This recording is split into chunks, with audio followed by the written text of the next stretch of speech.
Tjena med Bena and welcome to a new episode. I am very proud to announce that I made another bad decision. And a bad decision in a way that it will financially hurt me and all these things, but I hopefully in the end will get something nice. I bought a new project car, and if you look closely in the reflection of this window, you can already see it. And most people will be like, what is it? It looks like a insert Volkswagen, whatever fancy, common rare project. So I announced it on Instagram that I was going to collect it this Saturday on Instagram, and people were like making guesses and everything. And there were quite common guesses, such as a Volkswagen T1 van and a Porsche 356. How rich do you guys think I am? I just spent all my money on a house and on a race car and hexagon lighting, so there is no money. And I corrected this or made this clear by announcing that this thing cost me 600 euros, roughly $600, I guess, since it's quite equal nowadays, whatever. It's not fancy. It is rare. It is super rare. There's only 2,000 made of them, and it's from the 60s, so it is quite an old timer. It's 40, it's more than 60 years old also. So, but it's not fancy at all. But it is something that I quite like. I first saw one in real life when I visited the Båstnäs car cemetery. It's quite a famous thing in Sweden. I'll insert a link somewhere or description or whatever. And so you can have a look and maybe go there yourself. But one of the things that stood out to me when I visited this car cemetery, which has been like abandoned since I think it was like somewhere in the 70s, that like all the cars have trees growing through them and are completely rusted out, and it looks really cool. So you can make super nice pictures there. But there were a few cars, two actually, that I saw there that weren't completely rusted through, since they are made of polyester. And I was like, let's buy a car that's old, it's quirky, it's polyester, so it doesn't rust. I have no experience with polyester, but that's a worry for future me.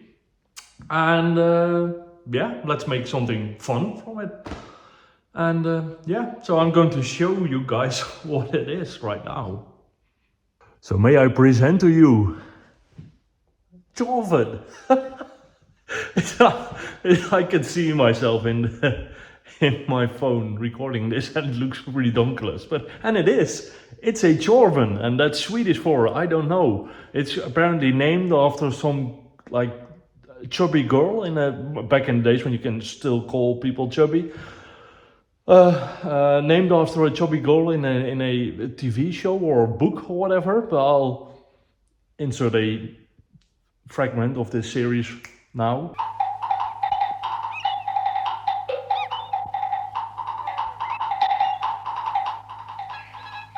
Tjorven, det är jag det.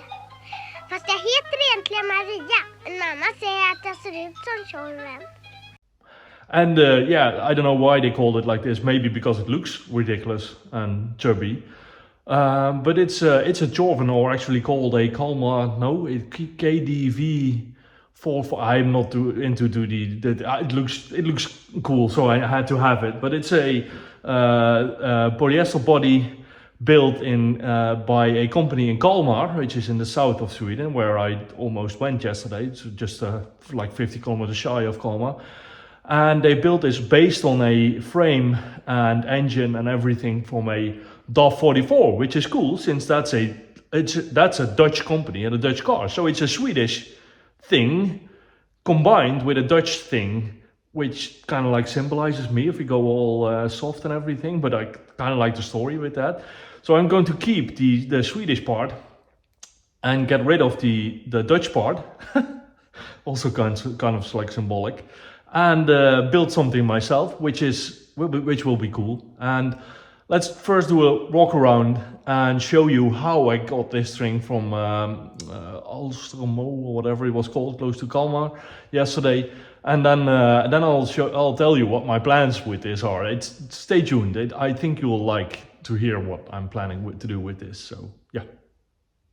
I put my camera on widescreen since it looks a little bit bigger, but it's not. It's a small car. It's 3.5 meters long, as according to the internet, and like 1.5 meters wide. That's why I just had it in a normal slab instead of normal trailer instead of a like an actual car trailer.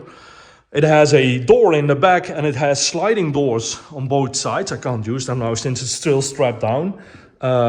Getting this off the trailer since it has no wheels or whatever, and the body is just polyester, so this buckles as soon as you try to lift something with it. We fucked up the body yesterday a little bit when getting the car on this side, and I think I actually accidentally I accidentally punctured the roof there with the straps when we lifted it. There was like a hook over there, and anyway, back to the story. So there's 2 sliding doors, and as you can see, it's right-hand drive. And you might think, huh? Oh shit, the trailer just tipped over. Oh shit, that was scary. Okay, right-hand drive, and you think like, huh? Isn't Sweden a left-hand drive country? Yes, it is. And fun fact, it used to be a right-hand drive country up until, I'll just put it in a screen. That's a different story for a different day. But these are right-hand drive since they are kind of like developed to be used by postal services. So post boxes on the right side of the road, driver pulls up, opens the door, puts the mail inside and drives away. So it doesn't have to get out of the car or have the mailbox on the wrong side of the road or whatever. So this is actually a postal service car. And as some of you know, I work for the Swedish Postal Services.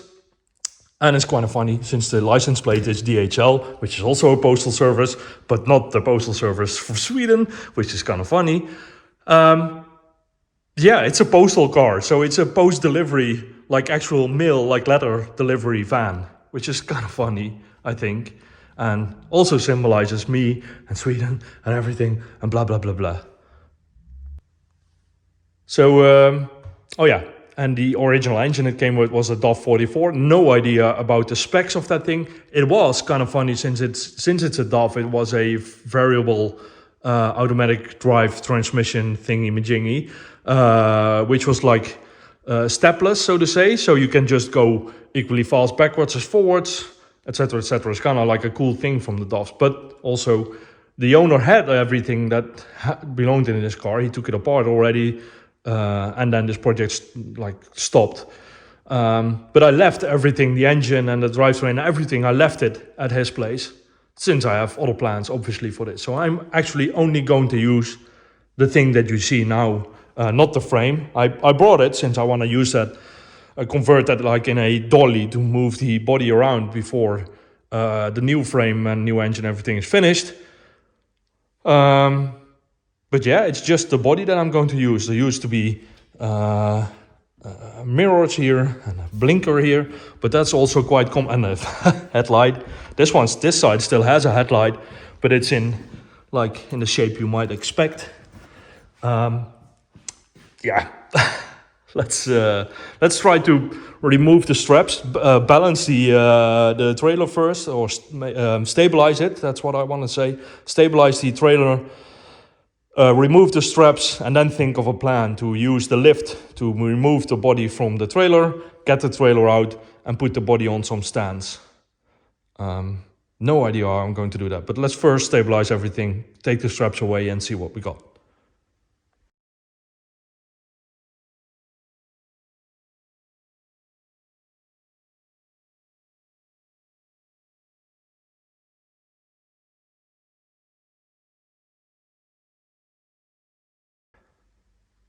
Okay, last item for the Walkaround.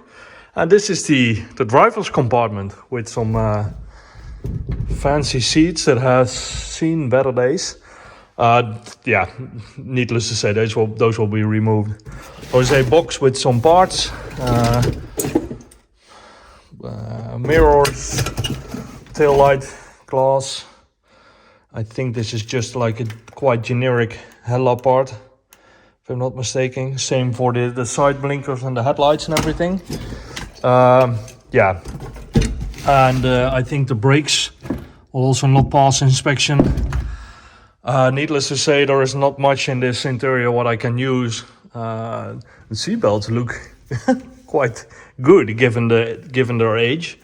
I'm not going to use them obviously, but the cool thing, apart from this this front logo, what I found was a small sticker here that says Eelms Boektrekkerij AB Grand Boel.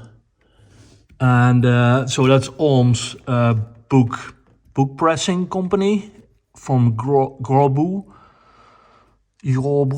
I don't know how Swedish people pronounce it, but so that gives me a hint of what the history of this machine is. I got some documents, but I'm not sure what they say. I have to read them. So yeah, interior.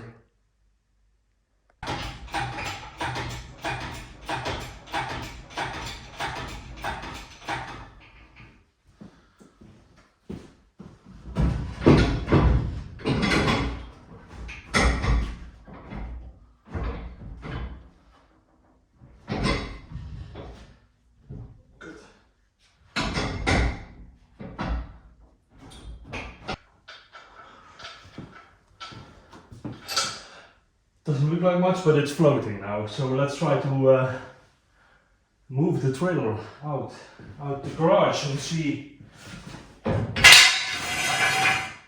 if my plan worked.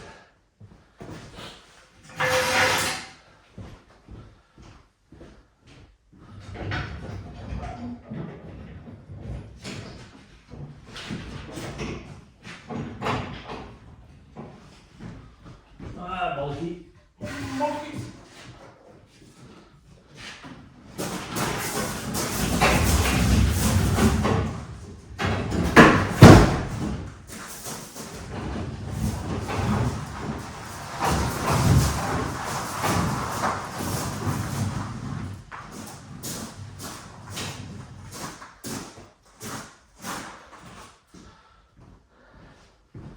Oh, it's in the air. Tjorven's in the air.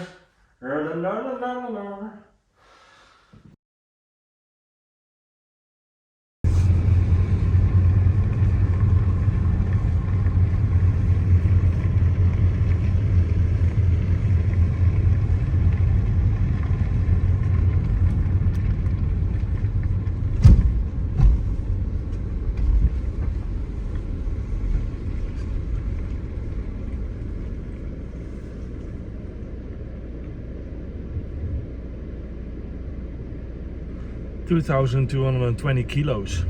That's not bad. I kind of expected closer to 3,000, but okay, let's go back and unload the car and do this again and see what happens. I'm not sure if I'm allowed to be here at all. Can't really read. There's no signs that say that you're not allowed to be here, and there's no gate, nothing. So it's just like you saw me drive up. It's kind of like public. So yeah, but let's just quickly go away before somebody catches me. Okay, it's the next day. The car is off the trailer.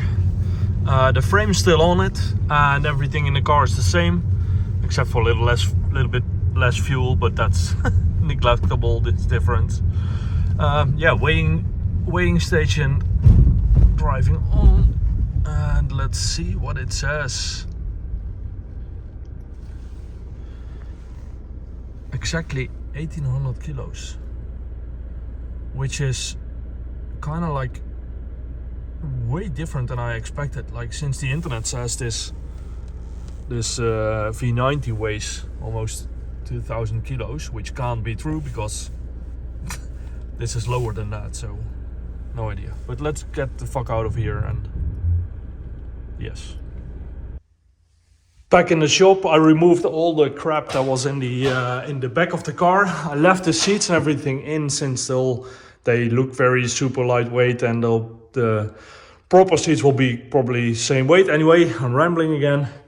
I made a very nice pile of parts that were in the back on the weighing scales, just to be able to see how much stuff was inside, and it's like 79.6. Let's call it 80 with all the rust particles, 80 kilos. So if we then go make a quick calculation with a pen that I don't have, yeah,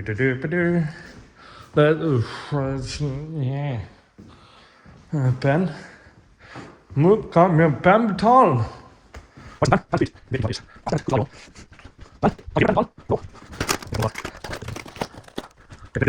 The car fully loaded, 2200 kilos, minus 1800. That's easy calculation. It's 400 kilograms minus the 80 kilograms of stuff that we found inside is 320 kilograms, which is a ridiculous amount in pounds. So yeah, 320 kilos is what we see here. And that's a good number to start with. It's not disappointing. I kind of guessed between 300 and 400 kilos for just a polyester body with the windows and the seats and just the basics. But yeah, let's remove some more stuff and make some measurements, and then we can start to make plans.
Okay, now we're under the Tjorven, and I've been looking into how the frame used to be attached to the polyester body, and since there is like hardly any like structural integrity in this body, at least like the floor, this is just a polyester sheet.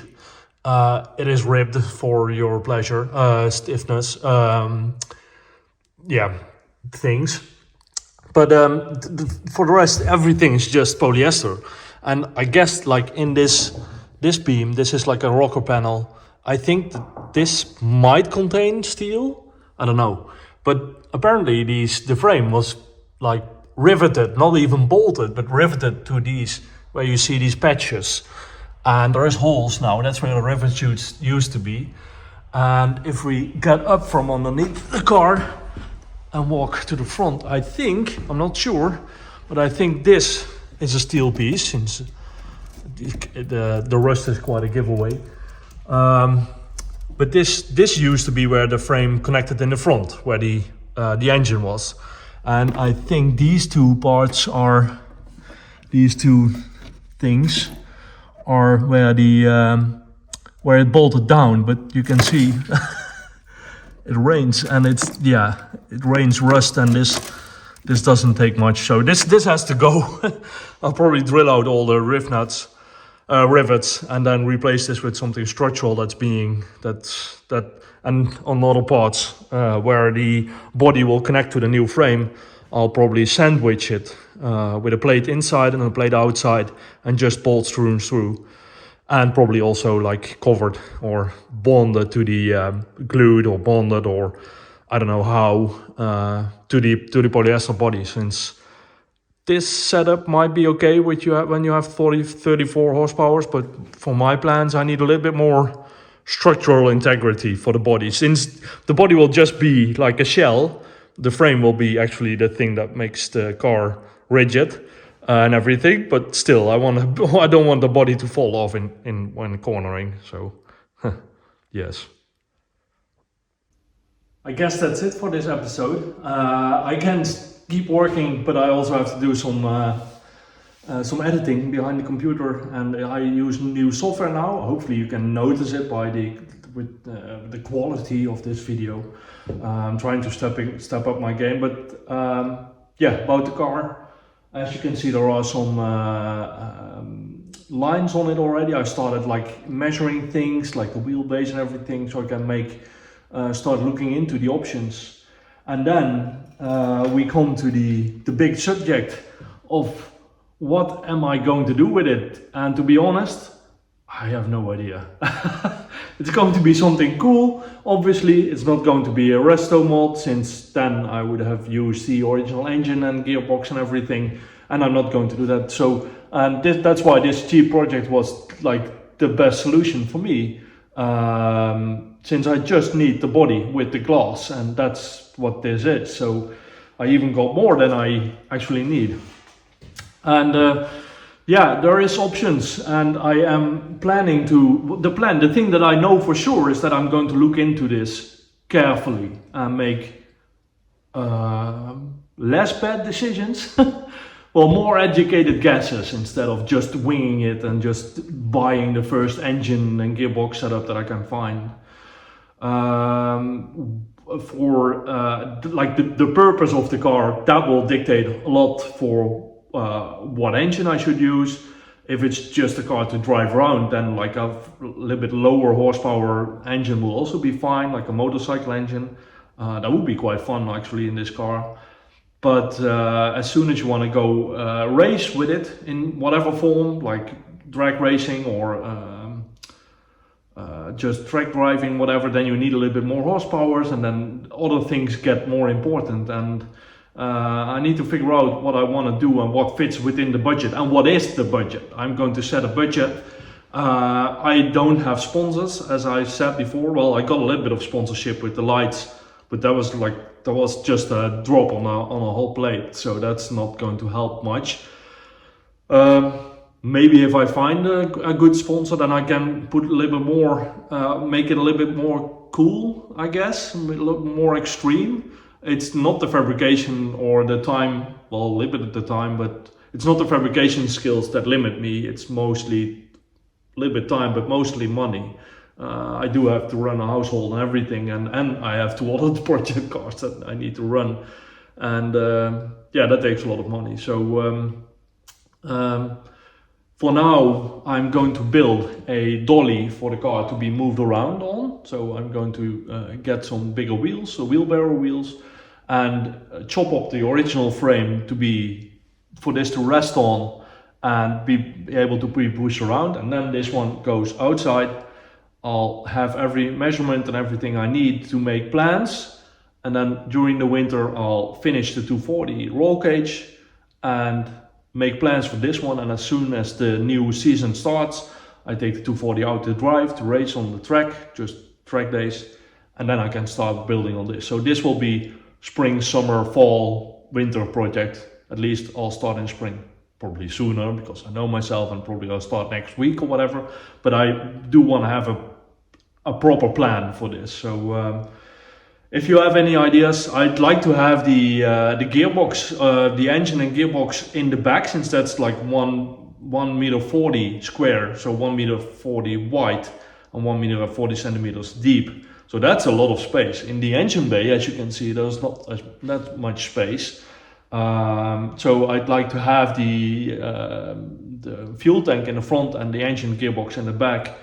And like a transaxle setup would be the best. So since the axle is quite far backwards, I either need a transaxle setup, but that might be quite expensive since like a Subaru gearbox with a engine could be an option, but that's quite expensive and that will eat a lot of my budget.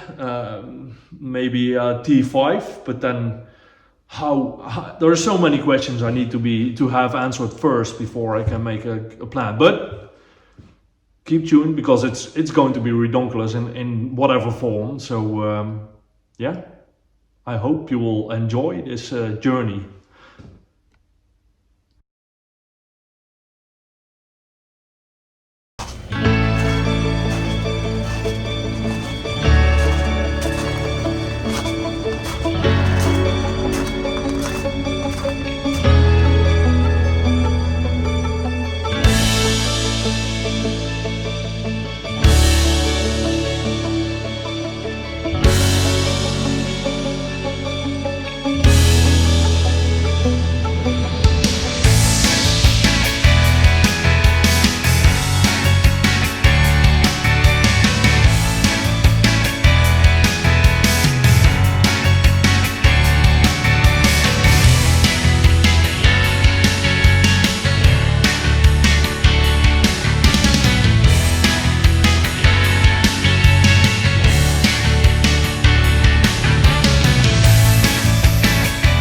So yes, and we're also walking the dog. It's not my dog, I wish it was, because it's a super nice dog. But yeah, we're taking care of this dog for 2 weeks when the owners are on a short trip to Holland. But this means that we have to stop, also for, not for fuel only, but also for, yeah, pooping and peeing. The things you find on a road trip. A huge potato apparently on a roundabout. Let's see if we can find that one. No idea where it is. Okay, I found the potato. I missed it on the way in, but it's it's quite glaring obvious. So this is the big potato of Milby.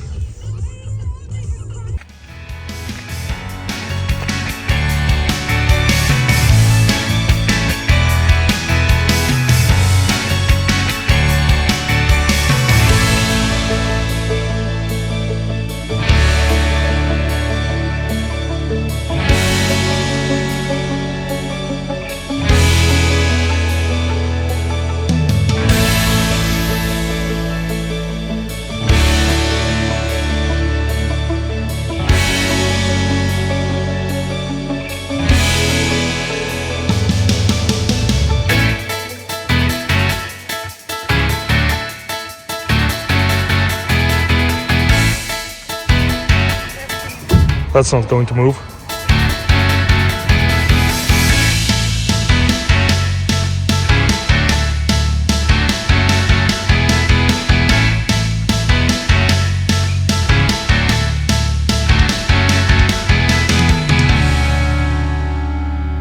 So yeah, we got most of the trip done. Car's still solid on the trailer.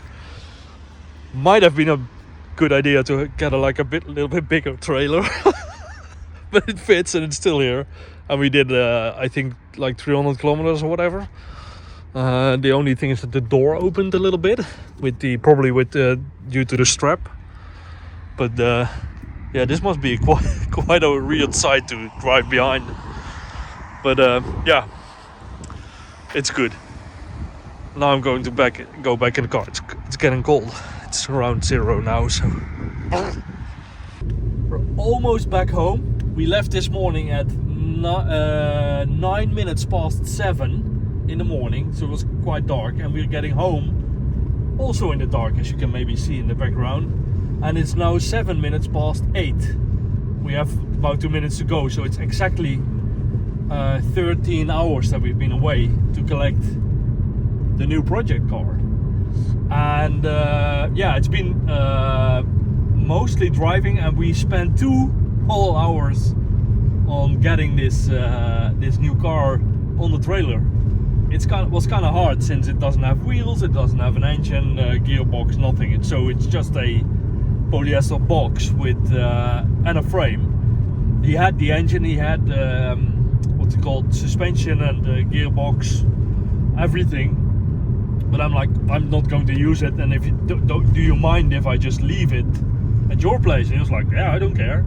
So I just left it there. I'm not going to use it anyway. So yeah, that's it. So almost home. I'm super tired. I have the feeling that my eyes are like sagging like an old lady's butt. But I'm yeah, almost home. I'm going to take a good night of sleep. I'm just going to park the car with the new car on the trailer and everything. I'm just I'll look at it tomorrow. I'll see. I'm not going to bother today. So yeah, see you then.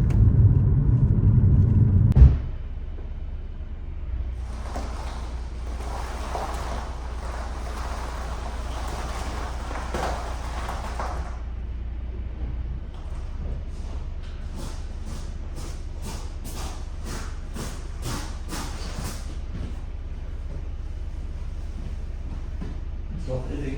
What? My calculations. Oh, this is just like 1 centimeter.